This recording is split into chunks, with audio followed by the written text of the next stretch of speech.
এখনো ব্রিজটি কিন্তু একটু নড়বড়ে নড়বড়ে অবস্থায় রয়েছে। আশঙ্কা করা হচ্ছে যে ব্রিজের এই অংশগুলো যে কোনো সময় ভেঙে পড়ে যেতে পারে। এবং আমরা যখন এখানে আসি তখন আমাদের সাথে স্থানীয়রা বলছিল যে এই ব্রিজটি আর উপর থেকে যাতে ভারী যানবাহন না যায় সেজন্য এখানে দুটি ব্যানার টানানো হয়েছিল, কিন্তু কোনো এক সময় সেই ব্যানারগুলো কেউ ছিঁড়ে ফেলেছে। এখান থেকে দেখতে পাচ্ছেন আপনি ব্রিজটি মাটি থেকে বেশ দূরে সরে গেছে এবং এখন যে অংশটুকু আছে এই অংশগুলো যে কোনো সময় খুলে পড়ে যেতে পারে এমন একটি পরিস্থিতির মধ্যে রয়েছে। আমরা এখানের স্থানীয় জনগণ যারা রয়েছে তাদের সাথে কথা বলার চেষ্টা করি, দেখি তাদেরকে পাওয়া যায় কিনা। আপনারা কি স্থানীয় এখানকার এলাকার বাসিন্দা? খবর শুনে এসেছেন? আপনারা কেউ এখানকার স্থানীয়? কি খবর শুনে আসলেন, কি জানলেন? আমরা দুপুর 1টার দিকে আমরা শুনতে পারছি যে এই জায়গায় একটা গাড়ি পড়ে গেছে।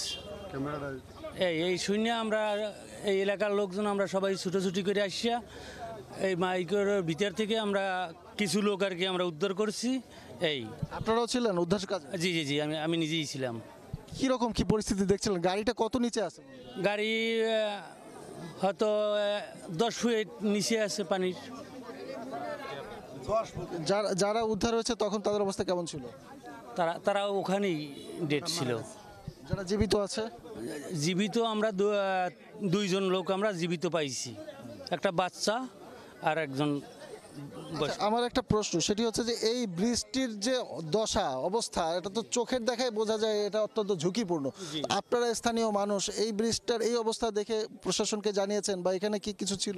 হ্যাঁ, এই জায়গায় আমরা যাতে আমরা এই ব্রিজটা রক্ষা করার জন্য আমরা এখানে এবং ওপার দুই ওপারেই আমরা গাছ গাইড়ে রাখছিলাম।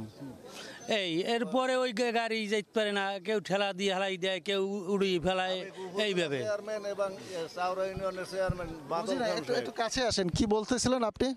সাবেক উপজেলা চেয়ারম্যান এম.এ. কাদের মিয়া এবং চাওড়া ইউনিয়নের চেয়ারম্যান বাদল খান সাহেব, এরা দুইজনে এনে আমাকে লইয়ে এক দুহারা ছেলে এরবারে দোনো পারে গাছ গাড়াইয়ে দিয়ে গেছে। ওপারে সাইনবোর্ড লেখা আছে বৃষ্টি ঝুঁকিপূর্ণ, মোটর সাইকেল আর ওই পায়ের বাইসাইকেল এছাড়া আর কোনো গাড়ি ঘোড়ার উপরে ওটা নিষেধ।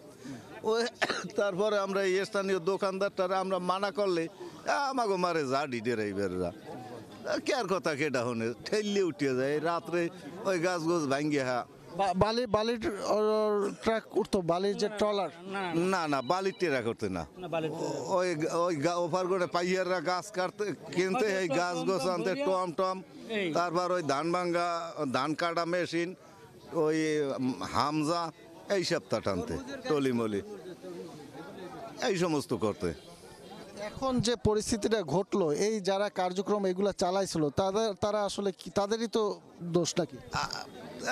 তো কেউ কথা কেউ মানে না, হ্যাঁ পছন্দ মতোই হেরা ওঠে। আমরা মানা করতাম, আমরা একটা টমটমে 5-7 জন মানুষ দেখলে কইতাম ভাই মানুষ নামাইয়ে তোমার খালি গাড়ি নেও। অনেকে মানতে, অনেকে আবার ওকুল দিয়ে গইতে গিয়ে আন দেয়, গালি গেলাসও করতে দূরে যাইয়া। এখন এই অবস্থা যে হইলো, এখান থেকে পরিত্রাণের জন্য আসলে ব্রিজটা এখন ভেঙে গেছে, কি আর করার? এখন কি দাবি থাকবে প্রশাসনের কাছে? বা আমরা উপরস্থের কাছে আমাদের দাবি যাতে আমরা এপার ওপারের মানুষ যাতে চলাফেরা করতে পারি, আর এই ধরনের ঝুঁকিপূর্ণ যেন কাজ আর কোথাও না হয়, এতটুকু আমরা দাবি। আমরা ভালো একটা কি বলছিলেন বুঝতে পারিনি। এই এলাকায় যত ব্রিজ আছে, এই যে পোলগুলো আছে সবই এরকম ঝুঁকিপূর্ণ। এমপির বাজার একটা আছে, এক সাইড ভাঙ্গে গেছে, খেজুর গাছ দিয়ে আমরা আটকাই রাখছি। তারপর যে কটা কন্ট্রাক্টর দ্বারা এখন বলা উচিত যে ভালো করে যেন ব্রিজগুলো করা হয়। এইটা ঊর্ধ্বতন কর্তৃপক্ষকে জানানো যাক যে আপনারা বলেন, আমরাও যারা পাবলিক আমরাও বলি। এই ব্রিজটা কতদিন আগে? এটা মনে হয় আনুমানিক 18-20 বছর আগের।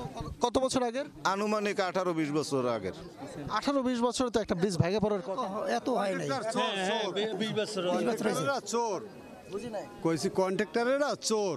কেন, কি হয়েছে? কি হয়েছে মানে যদি কথার সাবো যে 2 কোটি টাকার কাজ হয় 50 লাখ টাকা করায়, এদিকে স্থানীয় যারা আবার নেতা আছে চামচা হ্যাগো কিছু দিয়া হেরবার শেষ করে দিয়ে এই হলে চোর এই লেগে ভালো হয় না ব্রিজ সিমি ঠিক মতো দেয় না, বোঝেন কন্ট্রাক্টর গুলো চোর। রড দেশে একাত ফারাক দেশে রড, এই জন্য তো এই অবস্থা হয়েছে।